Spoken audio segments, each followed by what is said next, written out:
কোটা বিরোধী আন্দোলন ছড়িয়েছে দেশের বিভিন্ন শহরের শিক্ষাঙ্গনে। বরিশাল বিশ্ববিদ্যালয়ে এই মুহূর্তে আছেন আমাদের সহকর্মী তন্ময় তপু। সরাসরি চলে যাচ্ছি তার কাছে। বরিশাল বিশ্ববিদ্যালয়ের সাধারণ শিক্ষার্থীরা কিন্তু এখানে কিন্তু দুপুর 12টা থেকে কোটা বিরোধী আন্দোলন শুরু করেছেন প্রতিদিনের মতো, এবং একটু জানিয়ে রাখি যে এই টানা 7 দিন ধরে কিন্তু তারা আন্দোলন চালিয়ে যাচ্ছেন এবং 5 দিনের মাথায় কিন্তু আজকেও তারা ঢাকা কুয়াকাটা মহাসড়ক অবরোধ করে বিক্ষোভ করছেন। 12টার পর থেকে যে বৃষ্টিপাত থাকলেও তারা কিন্তু বৃষ্টি উপেক্ষা করেও তাদের আন্দোলন চালিয়ে যাচ্ছেন এবং তারা কিন্তু বারবার বলছেন সরকারি চাকরির সকল গ্রেডে বৈষম্যমূলক কোটা বাতিল ও যৌক্তিক সংস্কারের দাবিতে কিন্তু তারা বিক্ষোভ মিছিল অবরোধ চালিয়ে যাচ্ছেন। এবং তাদের সাথে কিন্তু তাদের এই আন্দোলনের ফলে কিন্তু ঢাকা কুয়াকাটা মহাসড়কে ব্যাপক যানজটের সৃষ্টি হয়েছে এবং যাতে করে ব্যাপক ভোগান্তির মধ্যে পড়েছে সাধারণ মানুষ। তবে সাধারণ শিক্ষার্থীরা বলছেন তাদের দাবি আদায় না হওয়া পর্যন্ত তারা কিন্তু তাদের আন্দোলন অব্যাহত রাখবেন এবং এক্ষেত্রে তারা কোনো ধরনের কিন্তু কোনো মীমাংসা বা আপোষে যেতে যাচ্ছেন না। আমরা কথা বলেছিলাম এখানকার যারা আন্দোলনরত শিক্ষার্থীরা আছেন তারা কিন্তু বলেছেন যে তারা কিন্তু চাকরির ক্ষেত্রে নানা ধরনের বৈষম্যমূলক আচরণের মধ্যে পড়ছেন এবং সে কারণে কিন্তু তারা এই আন্দোলনে তারা নেমেছেন। গতকালকে কিন্তু এই মহাসড়কের দুইটি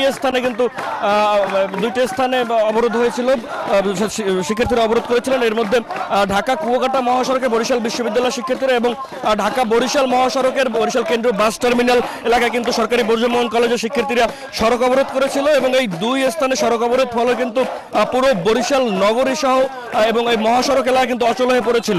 এবং আমরা কিন্তু বর্জ্যমোহন কলেজের শিক্ষার্থীদের সাথে কিন্তু কথা বলেছিলাম, তারা কিন্তু জানিয়েছেন যে তাদেরও একই দাবি, কোটার যে বৈষম্যমূলক যে বিষয়টি তারা বলছেন সেটা যদি সমাধান না করা হয় তাদের কিন্তু আন্দোলন অব্যাহত রাখবেন বলে আমরা কিন্তু আসলে জানতে পেরেছি। এখানকার যারা আন্দোলনরত শিক্ষার্থী রয়েছে তাদের সাথে আমরা একটু কথা বলবো। আসলে আপনারা আন্দোলন করছেন এবং এই আন্দোলনের শেষ আপনারা আসলে কখন করতে যাচ্ছেন বা আপনাদের আসলে লক্ষ্যটা কি?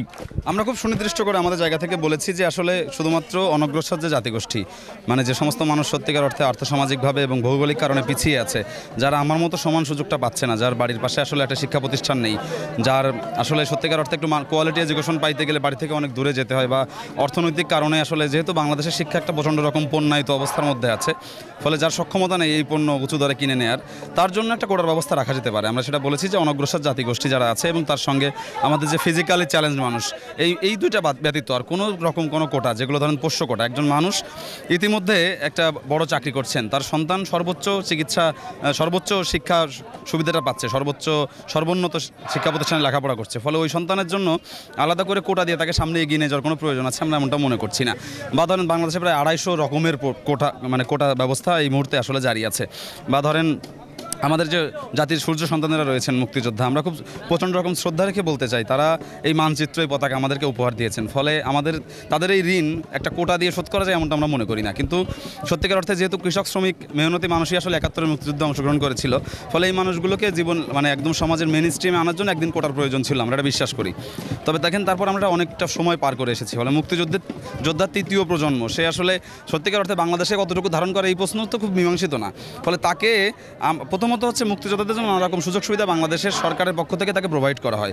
আমরা মনে করি যে এটা আরও বাড়তেও পারে, কিন্তু যে মানুষটা অলরেডি একটা কোটার ব্যবহার করে খানিকটা এগিয়ে গেল, তাকে আবার কোটার সুযোগটা দেওয়ার মাধ্যমে সে যদি আরও এগিয়ে যায় তাহলে পিছনের মানুষটা আরও বেশি পিছনে পড়ে যায়। বাংলা ব্লকের বিষয়ে আপনাদের বাংলা ব্লকেটে আমরা সারা বাংলাদেশের মতো বরিশালে আমরা যে আমাদের এই ঢাকা পটুয়াখালী মহাসড়কটা আমরা বন্ধ করে রেখেছি। আমরা এই মহাসড়ক বন্ধের মাধ্যমে আমাদের যে জাতীয় যে কর্মসূচি, এই কর্মসূচির সঙ্গে একাত্মতা পোষণ করছি এবং শিক্ষার্থীদের এই দাবি যতক্ষণ পর্যন্ত না মানা হবে, আমরা সারা বাংলাদেশের মতো বরিশাল বিশ্ববিদ্যালয়ের শিক্ষার্থীরা রাস্তায় থাকবে। প্রশাসনের সাথে কোনো কথা হয়েছে? এখনও পর্যন্ত প্রশাসন বলতে বিশ্ববিদ্যালয় প্রশাসন বা পুলিশ প্রশাসনের সঙ্গে কথা হয়েছে, কিন্তু যারা এই ব্যাপারে মতামত দিতে পারে, যারা এই সিদ্ধান্ত খানিকটা অর্থের মতো করে পাল্টাইতে পারে, সেরকম কোনো কর্তৃপক্ষ এখনও পর্যন্ত আমাদের সঙ্গে যোগাযোগ করেছে এমনটা আমার জানা নেই।